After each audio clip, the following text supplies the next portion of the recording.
Farm. I'm Elizabeth, and today I'm starting a series on Rabbits 101.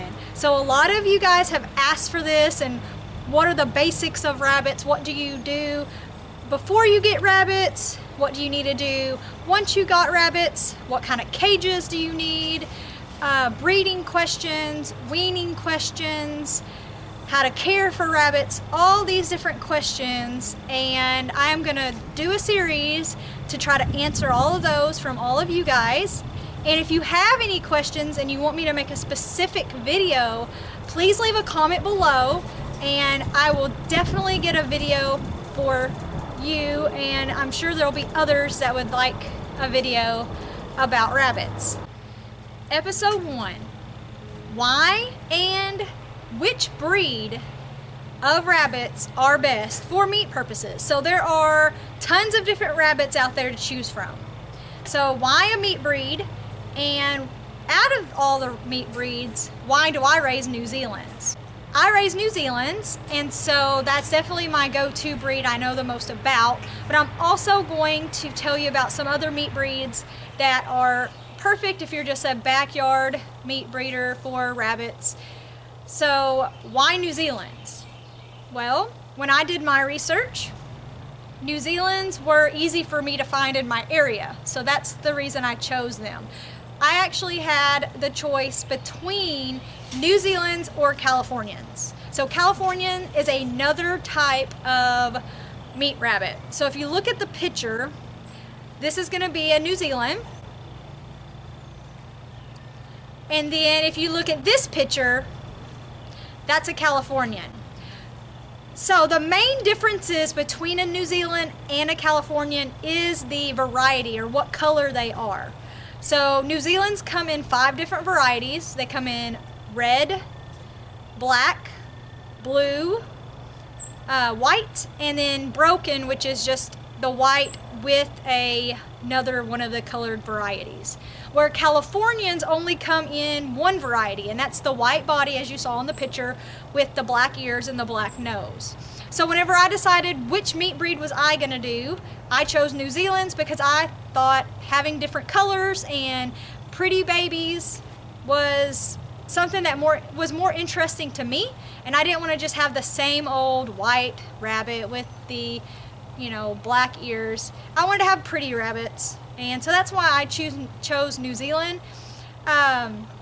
Their body types are very similar. They're both a commercial breed, and they will both be between the 9 and that 12-pound range, and they both do really good at hitting that 5 pounds live weight at between 8 and 10 weeks. And so if you're raising rabbits for meat purposes, that's what you want. You want a rabbit that's gonna hit that butchering age very fast.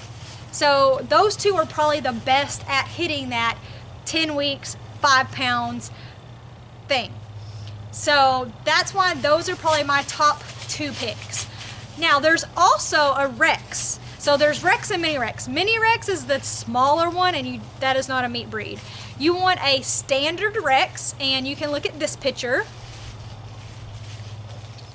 And that is what a standard Rex looks like. So they come in a whole bunch of more varieties than even New Zealand, and they have that fancy Rex fur. So if you ever heard of the Rex fur, it's the shorter, coarser, more dense, and people that use rabbits for meat and for pelt do the Rex. Now on the size, they are a little bit smaller than the New Zealand or the Californian, but if you're worried more about pelts, Rex is definitely your pick that you want to have. So it depends on what you're going to be doing on your homestead and what purpose you have for the rabbits on which breed you're going to choose. All right, the next breed is a cinnamon, and if you look at this picture, that is what a cinnamon looks like. So it is a reddish brown rabbit that has black points. That is another good meat rabbit. They are on the smaller side more compared to the Rex, but they are another good meat breed. The final meat breed I'm going to tell you about is the Flemish Giant, and that one is not as good for meat, you would think, because they get a lot bigger than your New Zealand or your Californian, but the rabbit takes forever to grow out, and then their bones are a lot bigger than their muscles, and so you end up getting a rabbit that has more weight, but that weight is because of bone, and you can't eat bone, so what good does that do for you? Another one I actually forgot about is also the American chinchilla, and that one is another good meat rabbit. You can look at this picture to see what they look like. And they compare kind of like the Flemish on, they have a bigger bone to meat ratio. So you're really wanting something, if you're wanting for meat purposes, you want that New Zealand or Californian.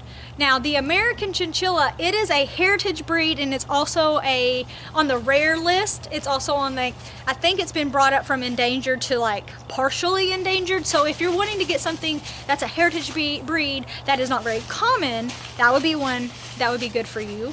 And then another rabbit that's also good for meat is the cream d'Argent. And if you look at a picture, there's a couple of different colors of those varieties. I'm not 100% sure how good they are for meat to bone. There's a couple of breeders here in Arkansas that show them, but it's more of a rarity around these parts in Arkansas. They may be more popular where you live.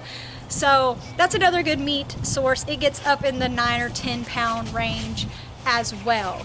So if you've stayed along this long, I appreciate you.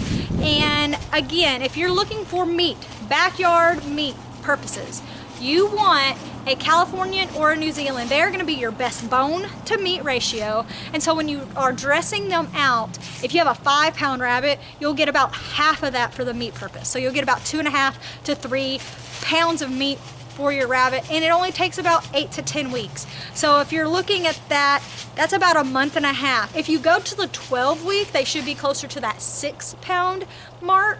And so then you're gonna get a 3 pound live weight. So that's a pretty good rabbit. Now, why do we butcher them at 8 to 10 weeks? Well, they're called a fryer, and a fryer is perfect for, like it says in its name, frying it up like chicken or like pork chops. And they're more lean at that age. As you get them bigger and you let them grow up, well, that is when they start getting a little bit more tough. So your breeders that you retire, if you decide to eat them, they're gonna be more tough, and you're gonna need to put them in a crock pot to cook them. Where a fryer, you can just butter it and put some cornmeal and flour on there and just fry it up, and you're perfect to go. So I hope that helps you on why I chose New Zealand's and what best type of rabbit would be for you if you're going to raise for meat purposes. Now there are tons and tons of other rabbits out there that are more of the small to the medium range, and you know, depending on your purposes, again, depends on what rabbit you get. But again, for my purpose, I use them for show, meat, and fertilizer. And that big meat part, that's the only reason my husband even lets me keep them, is for the meat. And so the New Zealand's is what is best for us because I like all the different colors. Now Californians, they're just as comparable to the New Zealand, but you're gonna be stuck with the same color for all the babies. And I'm a science teacher, if you didn't know, and I love the genetics, and I love all the different colors, and I didn't want to be stuck to the plain white with the black tips. So that's why I chose New Zealand's, and I hope that if you have any questions, you'll leave me a comment below, and you'll give me a big thumbs up, and you'll subscribe so you can see the rest of this series, because again, this is just episode 1. I have a lot more to teach you about raising rabbits and why you should get some for your backyard homestead. Thank you, and God bless. Have a great day. Thanks for watching. We had some fun. Don't forget to subscribe.